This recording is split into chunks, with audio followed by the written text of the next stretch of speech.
Je m'appelle Régine. J'ai été diagnostiquée BPCO en 2012. L'infection au VRS, donc,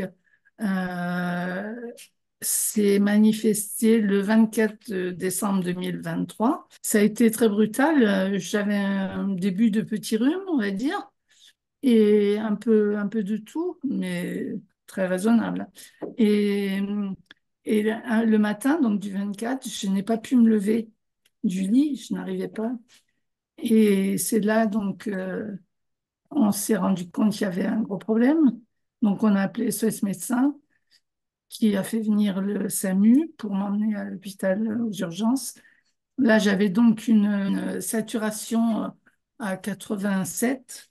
Par contre, je n'avais pas de fièvre, mais bon, j'étais fatiguée, je toussais, quoi. Donc, c'est là où j'ai été hospitalisée aux urgences et où on m'a fait les tests pour le Covid et le VRS. Et c'est comme ça qu'on a vu que j'étais positive au VRS. Ils m'ont d'emblée mis un traitement d'antibiotiques et de cortisone et ils m'ont mis sous oxygène aussi. Mis à part cette toux que je n'avais pas avant, et cette grosse fatigue, enfin vraiment très fatiguée, et puis la désaturation.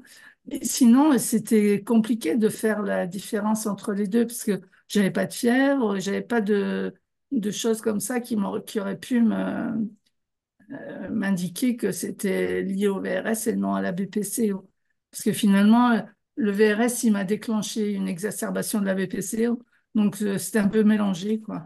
L'infection au niveau de l'hospitalisation, donc je suis restée une semaine hospitalisée avec uniquement de l'oxygène, en fait, en fonction de ma saturation.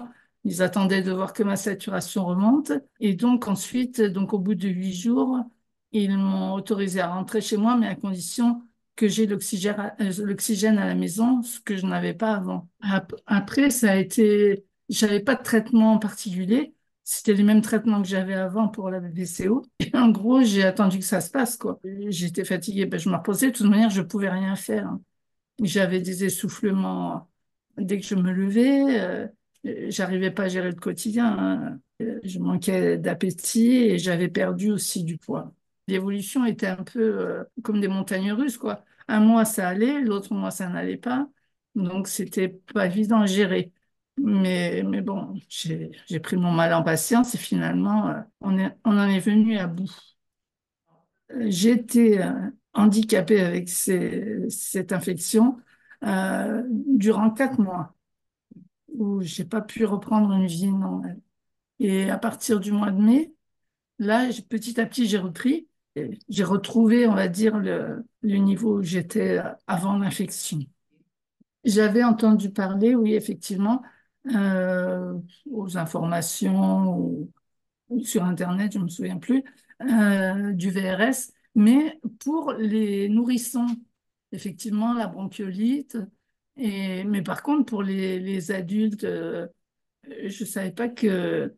Enfin, après, c'est un virus, donc j'imaginais que n'importe qui pouvait l'avoir et être infecté, mais les conséquences que cela pouvait avoir sur la santé, ça, je n'en étais pas du tout au courant pour les adultes. Et mis à part me remettre le masque pour aller dans les endroits où il y a des personnes, mis à part donc se laver les mains très régulièrement ou dès qu'on touche quelque chose.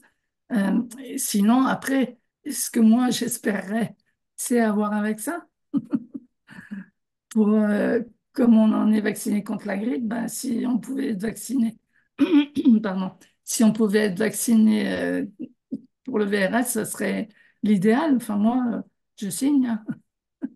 J'ai déjà eu des exacerbations, mais à ce niveau-là, jamais. Et j'avoue que ça m'a un peu traumatisée. Et j'ai un peu peur de repasser par là, parce que c'est quand même pénible, c'est long, hein. Donc, à un certain moment, moralement, on se dit, ben, ça va pas finir, quoi. On reprendra jamais ce qu'on faisait avant. Il y a des campagnes nationales pour les vaccins contre la grippe. Euh, En étant personne fragile, on reçoit de la sécurité sociale un papier pour aller chercher le vaccin gratuitement.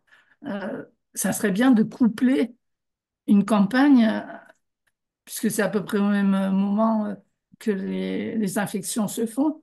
Donc, enfin, pour moi, je trouverais bien de coupler, ça permettrait d'alerter les gens et puis de protéger un peu tout le monde. Donc, une campagne d'information et de prévention, ça serait l'idéal pour toucher le maximum de personnes.